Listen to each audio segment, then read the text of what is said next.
Saudara-saudara yang saya hormati, alhamdulillah pada malam hari ini kita masih diberi kehidupan oleh Allah Subhanahu wa taala. Begitu banyaknya kasus Covid yang dulu kita itu sering mendengar orang kena Covid di sana gitu ya, kita nggak tahu. Tapi sekarang ini hampir tiap hari kita dengar dan sebagian itu kita kenal gitu. Kita kenal semakin dekat lagi. Covid itu kayaknya lingkarannya semakin rapat.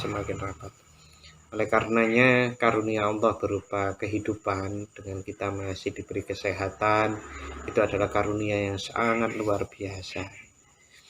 Oleh karenanya marilah kita sungguh-sungguh bersyukur kepada Allah atas karunia kehidupan yang dikaruniakan kepada kita semuanya.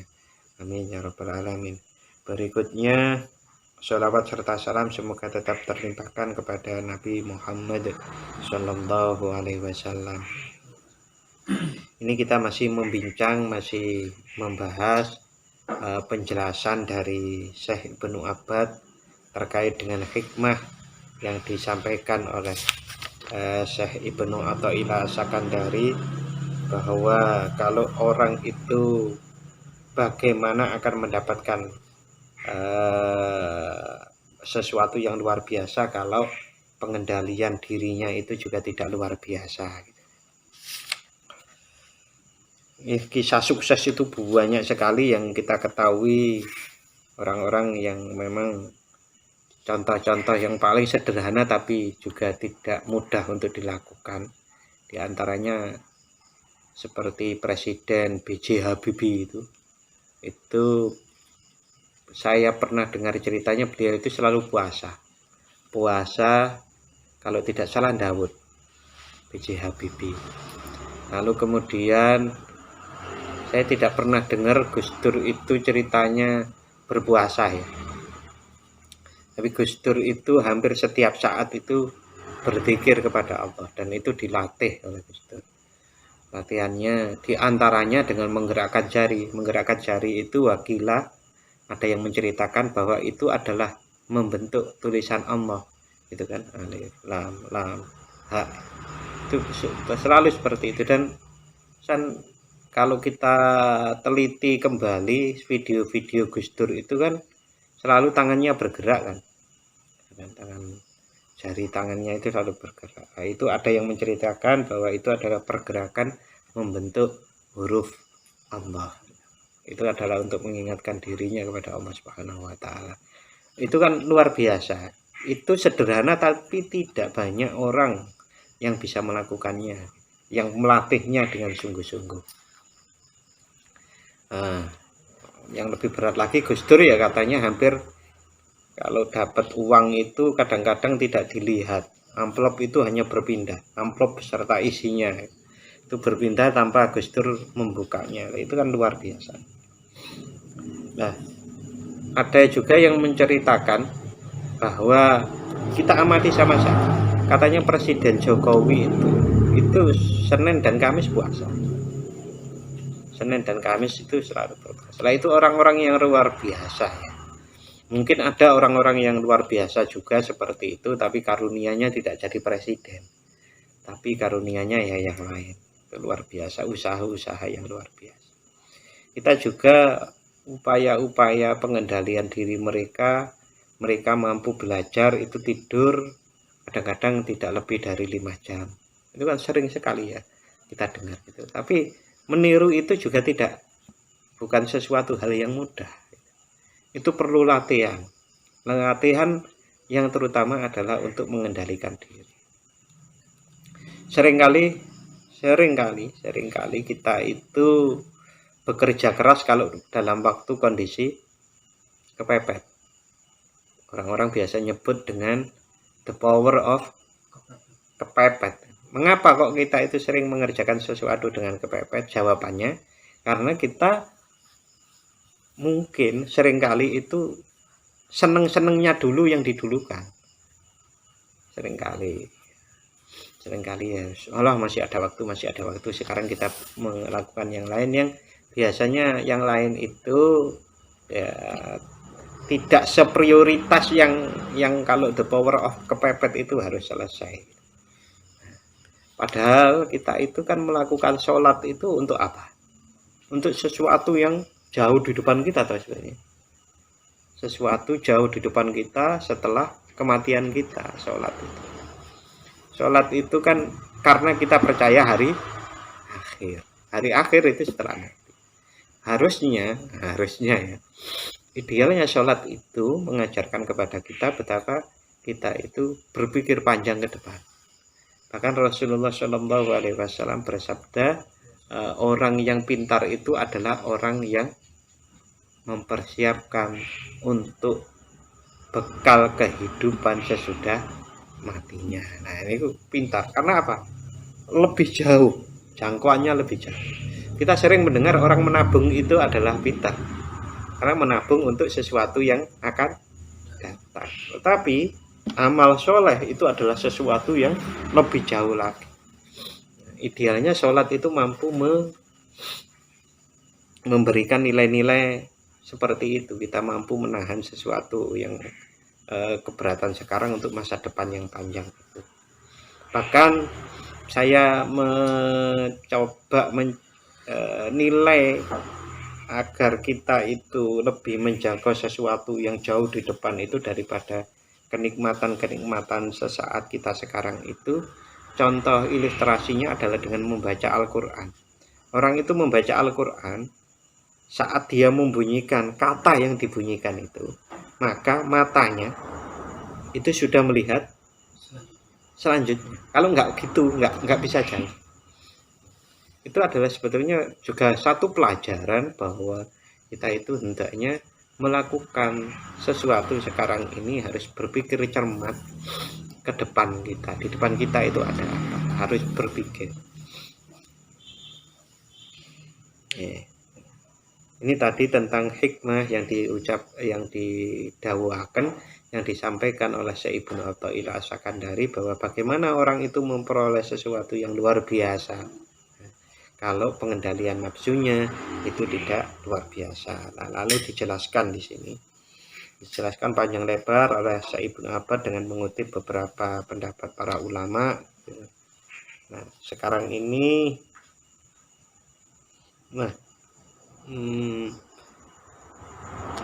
pembahasan tentang sesuatu yang luar biasa itu kalau di dalam bahasa hazanah kitab-kitab itu disebut khorikul adat.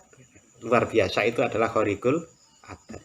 Adat itu kebiasaan, khorik itu berarti keluar dari kebiasaan. Khorikul adat. Nah, biasanya khorikul adat itu terkait dengan orang-orang yang mendalami ilmu tasawuf, ilmu bertoreko. Khorikul adah itu diterjemahkan sesuatu yang luar biasa. Luar biasa itu yang paling ujung itu ya disebut ma'rifatullah. Nah, rentetan-rentetan sebelum ma'rifatullah atau menjelang ma'rifatullah, nah itu orang bisa mungkin dibukakan hijabnya oleh Allah untuk melihat alam-alam malakut, alam lahut, alam-alam yang tidak bisa hanya diindra oleh 5 indra kita, tapi juga diindra dengan hati kita, batin kita. Nah, bahkan ada yang orang luar biasa itu mengerti, kata orang Jawa, ngerti sadurunge winara. Saya sudah menjelaskan dulu, ngerti sadurunge winara itu bukan 100% loh ya, tapi weruh sadurunge winara itu adalah karena ada variabel-variabel yang diinformasikan dan dikontekkan dengan yang bersangkutan. Orang yang bersangkutan sehingga membentuk satu kesimpulan. Contohnya itu kalau kita itu mau buat kopi gitu, maka yang kita lakukan adalah menuang kopi ke dalam gelas sama gula, lalu kita menggodok, merebus air, maka yang mungkin dibuat adalah kopi, bukan 100%, karena 100% itu hanya milik Allah Subhanahu wa Ta'ala. Bahkan untuk sesuatu masa depan itu kita tidak boleh memastikan, karena ayat Al-Quran memerintahkan kita bahwa sesuatu yang besok, yang di depan kita itu kita harus mengucapkan, meyakini bahwa dengan ucapan insya Allah gitu. Insya Allah kalau Allah mengizinkan. Nah, maka orang yang merusak durungi winarah itu pun itu yang benar ya, yang berjalan di atas pondasi yang benar, dia tidak akan pernah mengatakan pasti untuk sesuatu yang masa depan, walaupun hijabnya dia itu dibuka oleh Allah, tidak. Insya Allah, karena segalanya itu penentunya yang 100% itu adalah Allah Subhanahu wa Ta'ala. Nah, itu hal-hal yang luar biasa ya, dapat membaca hati orang lain, dapat melihat masa depan, dapat melihat masa lalu orang. Nah, itu khariqul adah. Nah, khariqul adah itu biasanya ikhtiarnya diperoleh dengan melakukan pengendalian nafsu yang luar biasa. Yang melakukan itu biasanya adalah para orang-orang ahli thariqah atau orang-orang yang mempelajari tasawuf atau orang-orang yang mujahadatun nafs atau riyadatun nafas. Ya, bentuk-bentuk nyatanya ya tadi, dengan puasa, dengan sholat malam, dengan mengendalikan diri. Nah, orang-orang yang berthariqah itu tadi, yang biasanya membahas bahkan memperoleh sesuatu yang khariqul adah, itu disebut murid atau yang orang yang berkehendak kepada Allah.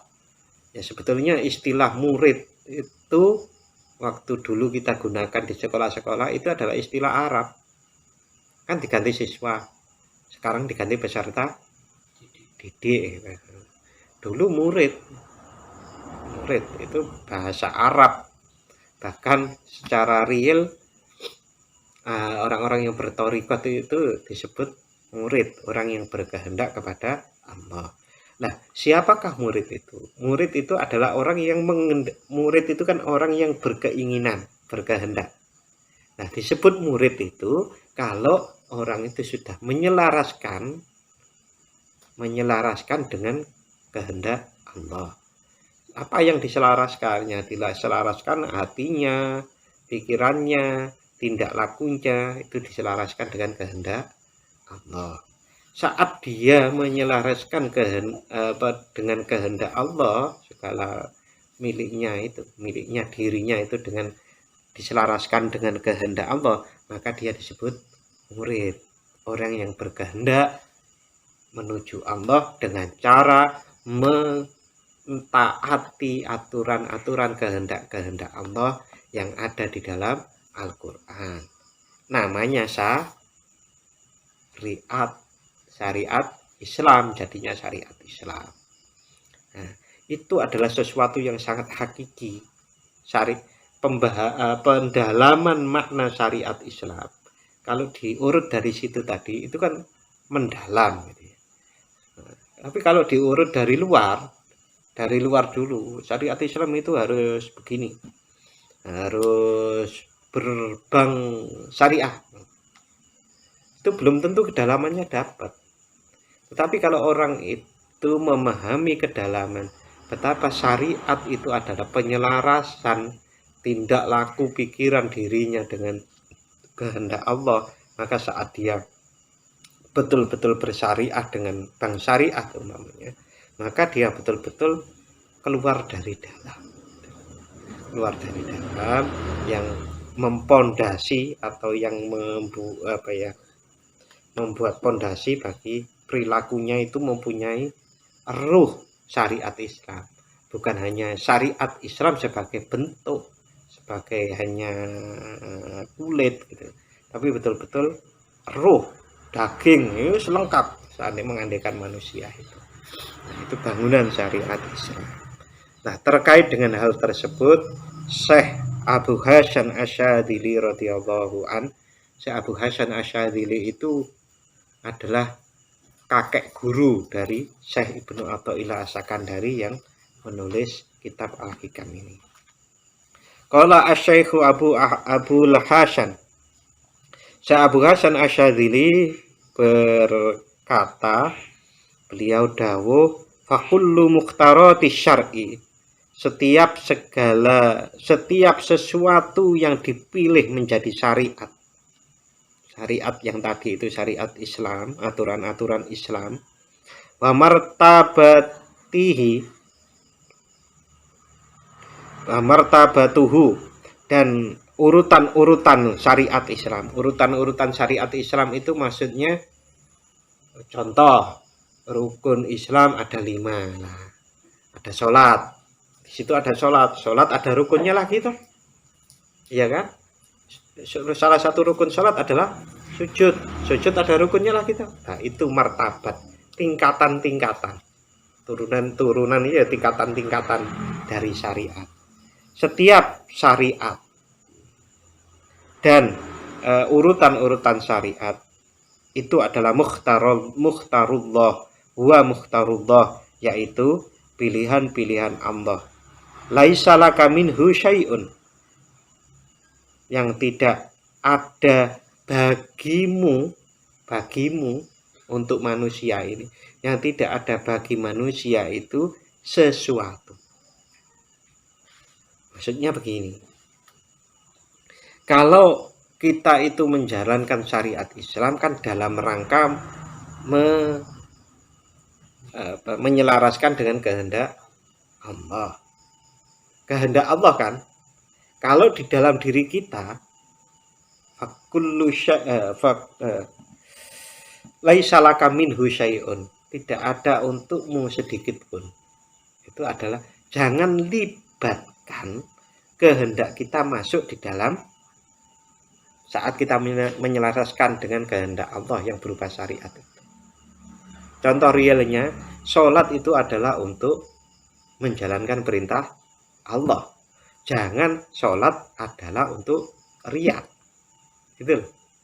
Jangan sholat karena ingin berkehendak toh, ingin untuk dilihat orang lain menjadi orang soleh. Gitu. Berarti kalau kita sudah memasukkan keinginan kita di dalam menjalankan syariat itu tadi, maka yang terjadi berarti kita bukan menyelaraskan kegiatan kita sholat itu dengan kehendak Allah. Bisa dipahami ya? Oleh karenanya, yang nanti kalau itu diurut secara lebih halus lagi, sampai kehendak untuk memperoleh surga, menghindar dari neraka, kehendak kita untuk terhindar dari neraka dan memperoleh surga, itu adalah kehendak kita. Berarti bukan kehendak menyelaraskan dengan kehendak Allah. Maka disitulah mukhlisina lahuddin, betul-betul ikhlas dalam beragama, hanya beragama hanya untuk Allah. Walaupun kita tidak bisa juga memungkiri Allah meletakkan hikmah manfaat di setiap syariat yang diwajibkan, yang dianjurkan oleh Allah. Manfaatnya pasti ada, tapi jangan cari manfaat itu. Saya sholat duha biar dapat rezeki yang banyak. Enggak begitu. Saya sholat, sujudnya saya lama biar otak saya terisi oleh oksigen. Bukan itu maksudnya. Nanti kehendak itu yang akan menandingi kita menyelaraskan dengan kehendak Allah Subhanahu wa ta'ala. Ya Allah, pokoknya lillahi ta'ala itu, ya inna sholati wa nusuki wa mahyaya wa mamati lillahi rabbil alamin, gitu. Untuk Allah, kita itu untuk Allah. Adapun Allah kemudian memberikan manfaat kepada orang yang sholat tahajud dengan kesehatan, dengan kewibawaan, ini terserah Allah. Jangan kemudian mencari kewibawaan dengan sholat malam, itu kebalik. Sekarang kan begini, kalau ada orang rajin sholat malam, lalu kemudian apakah selalu mendapatkan kewibawaan? Tidak toh? Tidak. Ya karena Allah yang memberi. Apakah orang yang sholat dengan sujud lama kemudian oksigen masuk ke dalam otak, lalu kemudian orangnya menjadi sehat, cerdas, nggak mudah pikun? Apakah selalu seperti itu? Tidak.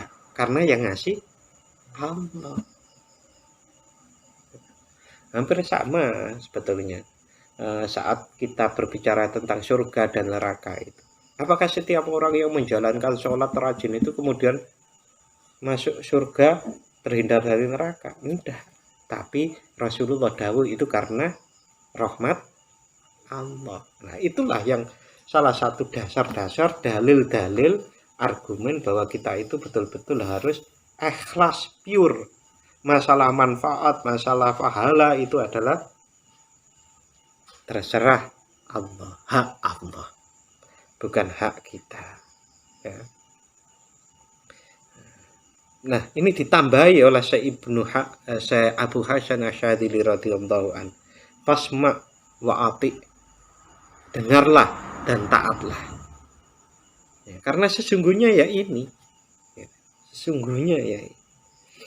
Nah, kalau kemudian bahwa Rasulullah menyampaikan, Al-Quran juga menyampaikan, orang-orang yang beriman dan beramal soleh akan dimasukkan oleh Allah ke dalam surga. Sementara orang-orang yang kafir, musyrik, fasik itu akan dimasukkan ke neraka. Itu adalah, sekali lagi, itu adalah hak Allah. Oleh karenanya hak kita, kewajiban kita itu adalah menyembah Allah, taat kepada Allah Subhanahu wa ta'ala. Wa hadza maudhi'ul fiqhir rabbani. Nah, ini saya jarang sekali dengar istilah ini. Wa hadza, dan fakullu mukhtarati syar'i wa martabatuhu huwa mukhtarullah. Pilihan-pilihan syariat Allah itu adalah pilihan Allah yang tidak ada pilihan bagian dari manusia itu. Ini disebut oleh Syekh Abu Hasan Asyadzili wa hadza maudhi'ul fiqh wa hadza maudhi'ul fiqhi ar-rabbani, fikih rabbani. Nek jilbab rabbani sering dengar ya. Nah, fiqhur rabbani itu kan jarang kita dengar. Yang sering kita dengar itu adalah dalam bahasa Indonesianya kepemimpinan profetik. Ya, berarti kan kepemimpinan nabawi tau kali itu. Nabi. Lah, ini fiqhur rabbani. Fikih rabbani. Yang sering dengar gitu ya, kita itu kan fikih muamalah, fikih siasah, kan begitu. Nah, fikih kontemporer. Nah, ini fikih fiqhur rabbani. Fiqhur rabbani itu ya itu tadi, betul-betul clear kita itu menjalankan ketaatan kepada Allah tanpa melibatkan kehendak kita sedikit pun di dalam ketaatan itu. Walaupun kehendak itu berupa memperoleh surga, terhindar daripada neraka. Niki pembahasan al-hikam niku ngoten niku. Abot nggih.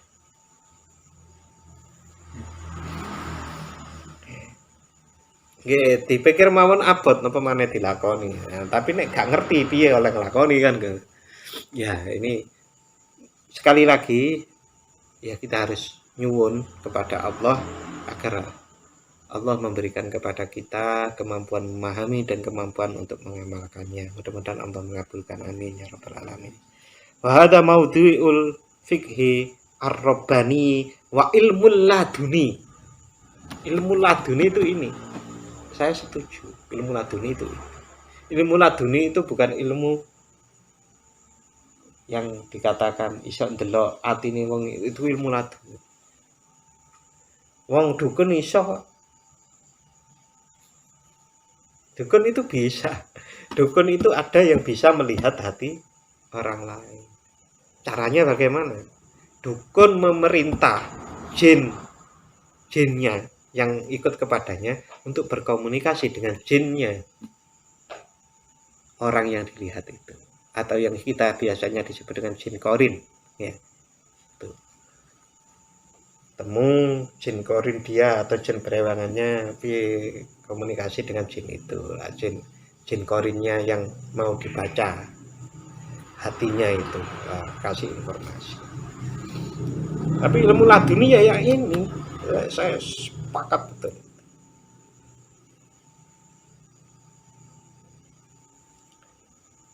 Itu beratnya masih lebih berat ya,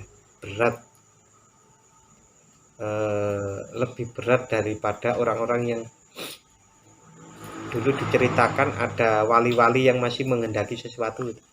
Lalu ada banyak wali yang iri dengan derajat Syekh Abu Yazid Al-Bistami kalau tidak salah. Saya ingatnya itu ya. Itu iri. Nah, itu disampaikan ke muridnya Syekh Abu Yazid. Syekh Abu Yazid kemudian bilang kepada muridnya itu, lah kalau kita itu maksudnya Syekh Abu Yazid Al-Bistami dan orang-orang setingkatnya itu ya diterima saja, nggak usah menghendaki menghendaki begini begitu, ya pokoknya diterima. Padahal wali-wali itu sudah punya banyak karomah. Nah ini tingkatannya ya seperti Syekh Abu Yazid Al-Bistami, tingkatannya seperti ini. Masih di bawahnya aja masih disebut wali. Ada maudhi'ul fiqhir rabbani wa ilmul laduni. Wa huwa ardun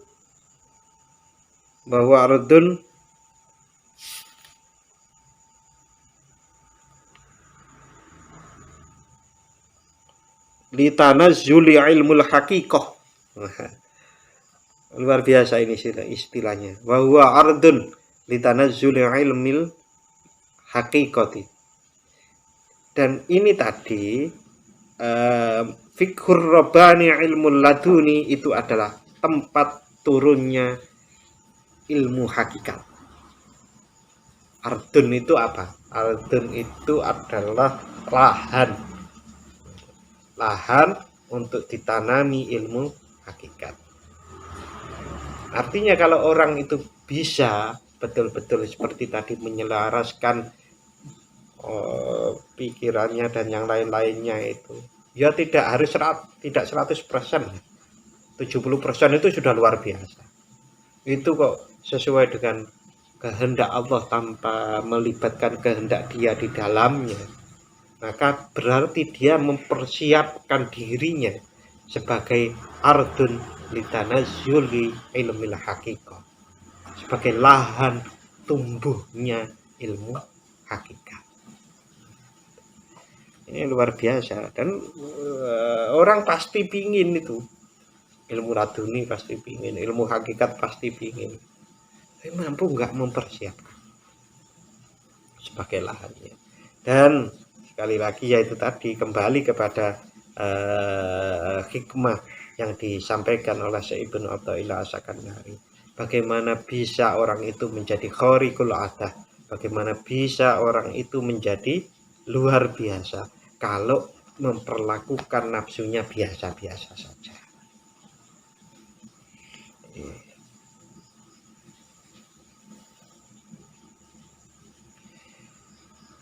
Wa huwa aradun bitanazzuli ilmil haqiqah al-ma'khudi anillah, ilmu hakikat yang diambil atau yang teranugerahkan, yang diambil anillah dari Allah Subhanahu wa taala. Qala Ibnu Atha fa'abana asy-syekh bihadzal kalam. Fa'abana maka menjadi jelas asy-syaikhu, maksudnya menjadi jelaslah dawuhnya Syekh Abu Hasan Asy'adzili radhiyallahu taala tadi bihadzal kalam, dengan kalam ini tadi. Kalam apa? Kalam fakullu mukhtarati syar'i wa martabatu wa mukhtarullah laisa laka minhu syai'un fasma wa ati. Jadi jelaslah anna kulla mukhtarin, sesungguhnya setiap sesuatu yang dipilih li syar'i menjadi syariat, itulah yunakitu ikhtiyara maqamil ubudiyati. Sesungguhnya setiap sesuatu yang dipilih oleh Allah menjadi syariat, aturan-aturan bagi kita, kita manusia ini la yunaqidu, tidak berlawanan ikhtiyar maqamil ubudiyati, tidak berlawanan dengan pilihan-pilihan makom ubudiyah. Maka setiap pilihan-pilihan yang aturan-aturan Allah yang menjadi syariat itu selaras dengan tumbuhnya semakin berkualitasnya ubudiyah, yaitu sifat kehambaan. Al-mabni ala tarkil ikhtiyar, yang dibangun dengan meninggalkan ikhtiar diri. Li Allah yang khadi'a aqlu qasirin an tarkil haqiqati bidzalika, agar akal-akalnya orang yang punya pikiran pendek itu tidak terbujuk antarkil haqiqah, dengan memahami hakikat bidzalika, dengan tarkil ikhtiar. Maksudnya begini, kan dulu seperti Syekh Ibnu Taimiyah itu kan tidak setuju dengan tasawuf karena banyak pelaku tasawuf atau para sufi itu menyimpang dari syariat. Banyak yang menyimpang dari syariat. Nah, Syekh Abu Hasan Asyadzili termasuk kemudian cucu muridnya ini, termasuk Imam Ghazali sebetulnya, itu adalah disebut sebagai ahli sufi atau ahli tasawuf yang beraliran Ahlussunnah wal Jamaah. Mengapa begitu? Karena Imam Ghazali maupun Syekh Ibnu Athaillah Sakandari dan Syekh Abu Hasan Asyadzili itu adalah orang-orang yang memadukan antara syariat dengan hakikat. Sementara orang-orang yang menyeleweng, yang pemahaman yang disebut di sini itu aklun qasirun. Akal qasirun itu terbatas, berarti akal yang pendek. Akal yang pendek itu berpikirnya selangkah di depannya, satu variabel. Umpamanya mau mengukur sesuatu itu ini dengan ini. Tapi kalau orang yang berpikir panjang itu bisa berpikir, kalau saya melakukan ini, apa yang terjadi ya? Terjadi 2-3 langkah ke depan. Kalau mau, wah ini disebabkan oleh apa ya? Tidak hanya satu variabelnya yang menyebabkan, bisa banyak. Itu orang berpikir panjang. Nah, orang-orang yang ahli sufi yang berpikir pendek itu kemudian dianggap hakikat itu adalah melebihi syariat. Padahal kalau Syekh Ibnu Athaillah Sakandari termasuk Imam Ghazali itu, syariat dan hakikat itu adalah sejatinya adalah sejalan. Ya seperti tadi itu saya tunjukkan bahwa sejatinya sholat itu kan mengajari kita untuk sesuatu yang panjang di masa depan kita. Ya. Sholat itu bukan untuk mengajari kita sholat lalu kemudian tiba-tiba dapat rezeki banyak, kan enggak. Nah, tapi sholat itu adalah untuk dipersiapkan untuk yang ke depan, panjang ke depan sampai nanti hidup di setelah kematian kita. Nah, maka kalau nilai-nilai itu terbawa dengan baik, maka the power of kepepet itu harusnya tidak banyak terjadi di dalam diri orang yang betul-betul menghikmati makna dari sholat yang sesungguhnya. Nah, sementara orang-orang yang aklun qasirun, yang sumbu pendek itu sumbu pendek tapi di kalangan sufi yang melenceng, sufi yang melenceng itu kan kemudian menafsiri umpamanya karena sholat aqimis sholat li dzikri, dirikanlah sholat untuk zikir kepadaku, untuk ingat kepadaku. Kemudian memahaminya, ya kalau sudah ingat kepada Allah nggak usah sholat yang pakai takbir sampai salam itu kan. Itu kan berarti menyelisih syar'i. atau syariat. Padahal sejatinya syariat itu adalah penyelarasan dengan aturan-aturan Allah tanpa melibatkan kehendak dirinya. Ya orang-orang umpamanya yang berpendapat sholat kan tidak perlu takbir sampai salam gitu, ya ditanya aja mengapa kok melakukan itu, sejujurnya di dalam hati. Karena sholat tidak meluangkan waktu, walaupun 5 menit kan meluangkan waktu, lah berarti kan sudah menuruti kehendak di dalam dirinya. Yang penting itu kejujuran sebetulnya, jujur dalam hati ini bilang apa, saya kok sholatnya ngebut, Allah Akbar. Jadi apa? Kalau jujur di dalam hati itu apa? Ya ben cepat. Ben cepat itu kan berarti kehendak dari kehendak dari nafsu atau keinginannya. Tapi bukan. Ya kadang-kadang kita bisa malu sendiri. Oh, Allahu Akbar. Jelas menghadap kepada Allah Subhanahu wa Ta'ala, tetapi pas waktu sholat pikirannya kemana-mana, jari ngadep nang Gusti Allah, pikirannya kok nang di kan nggak boleh.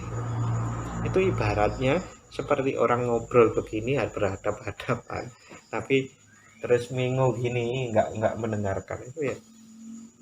Nah, hal seperti itu diperlukan kejujuran terhadap diri sendiri. Jangan berdalih, jangan membuat alasan-alasan untuk diri sendiri gitu. Untuk kemajuan diri sendiri itu jangan membuat dalih atau alasan. Lebih baik jujur, diakui, berusaha diperbaiki. Kalaupun sulit untuk memperbaikinya, banyak istighfar pertama, mengakui kelemahan kita di hadapan Allah, lalu bermohon, berdoa kepada Allah. Ya Allah, saya minta pertolongan agar mampu mengatasi rasa malas saya, rasa ingin seneng-seneng saja, umpamanya begitu. Itu ya tidak hanya untuk kalian loh, juga untuk diri sini sendiri kan begitu. Oke. Fayadunnu annal wadha'ifa wal iradati warrawatiba sunani iradatiha yakhruju bihal abdu an sorihil ubudiyati.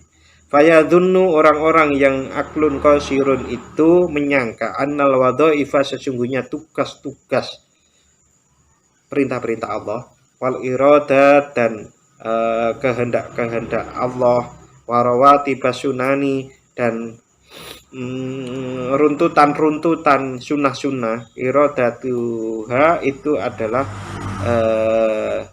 yakhruju biha alabdu ansori khil ubudiyah, yang kemudian mereka menyangka keluar dengan adanya tugas-tugas dan sunnah aturan Allah itu tadi, itu hamba yakhruju bihal abdu, keluar hamba ansori khil ubudiyah, dari kejelasan penghambaan. Li'annahu, karena sesungguhnya Allah qad ikhtaro, sungguh telah memilih, maksudnya memilih syariat itu. Oleh karenanya pada akhirnya orang-orang yang memahami secara mendalam agama Allah Subhanahu wa Ta'ala, syariat itu dipahami secara mendalam, pasti kemudian akan, ya, apa yang tersurat itu di dalam Al-Quran dan yang lain-lain, ayat-ayat muhkamat itu adalah ayat yang paling penting diperhatikan, bukan ayat-ayat mutasyabihat. Umpamanya sholat, ya sholat, zakat, ya zakat, puasa, ya puasa, tanpa banyak alasan, tetapi penuh. Ada istilah begini, sebuah kebenaran itu adalah kalau bisa disampaikan, diamati, diwujudkan menjadi sesuatu yang sederhana, itu kebenaran. itu ada namanya sholat. Di dalam Al-Quran perintahnya aqimis sholat, dirikanlah sholat. Ya sholat itu sederhana loh, ya sholat. Tapi bagi orang-orang yang sudah mengalami pergulatan pemikiran, riyadhatun nafsi, mujahadatin nafsi, itu pergulatan itu, maka pas waktu sholat yang sederhana seperti sholatnya anak SD itu, tapi muatannya tinggi sekali. Karena sudah memahami penyelarasan iradah tadi, penyelarasan dirinya dengan kehendak-kehendak Allah, tidak memasukkan kehendaknya di dalam kegiatan ibadahnya, itu berbeda saya. Ya, ilustrasinya seperti orang memahami anak SD saat ditanya apa makna la ilaha illallah, pasti anak SD juga jawab maknanya adalah tidak ada Tuhan selain Allah. Orang umur 70 tahun kalau ditanya apa la ilaha illallah, la ilaha illallah ya tidak ada Tuhan selain Allah. Sama, tetapi muatannya beda anak SD sama orang 70 tahun. Yang satu sudah pernah diuji oleh Allah, mungkin lapar. Yang satu pernah diuji oleh Allah, dibenci orang, gak punya teman. Yang satu semacam-macam. Yang 70 tahun kan pengalaman hidupnya begitu, yang kemudian memformulasikan ya benar, memang hidup ini memang milik Allah. Ya, anak umur SD belum paham, ya dia akan mengatakan iya dunia dan isinya ini adalah milik Allah. Tapi tidak semantap orang-orang yang seperti ini, yang umur 70 tahun yang disebut sudah makan garam, makan pengalaman itu, banyak asam garam itu ya, karena sudah sangat berpengalaman. Nah, itulah perbedaannya yang sangat nyata, walaupun sama-sama sederhananya podo sholate. Maka kita lihat juga para alim, para ulama yang disebut sebagai para penerus para nabi itu kan juga melakukan syariat, syariatnya juga tekun. Ya contoh Gusmus itu, Gusmus itu mulang ngaji, Gusmus itu. Terus orang yang khorikul ada itu bagaimana? Ya wallahu a'lam, mungkin itu lagi proses. Kita nggak tahu itu prosesnya menuju ke sana atau memang tugasnya seperti itu. Ya kita harus mencontoh Rasulullah itu pernah Isra Mi'raj, pernah bulan macam-macam, tapi ya sholat itu. Punya punya mukjizat ya, tapi ya sholat seperti itu. Artinya kalau Allah berkenan memberikan karomah pada jenengan, nah itu juga jangan lupa tetap harus bersyariat, karena sesungguhnya karomah yang dianugerahkan oleh Allah kepada kita itu adalah pelajaran untuk lebih kita itu menghamba dengan sebaik-baiknya kepada Allah Subhanahu wa Ta'ala. Malam hari ini sampai di situ dulu, mudah-mudahan bermanfaat dan mudah-mudahan Allah Subhanahu wa Ta'ala menolong kita semuanya untuk memahami dan mengamalkan apa yang kita pelajari. Amin ya rabbal alamin. Kita tutup dengan membaca doa. Bismillahirrahmanirrahim. Allahumma inni astaudiuka ma 'allamtanihi fardudhu ilayya 'inda hajati ilaihi wa la tunsinihi ya rabbal alamin. Barakatil Fatihah.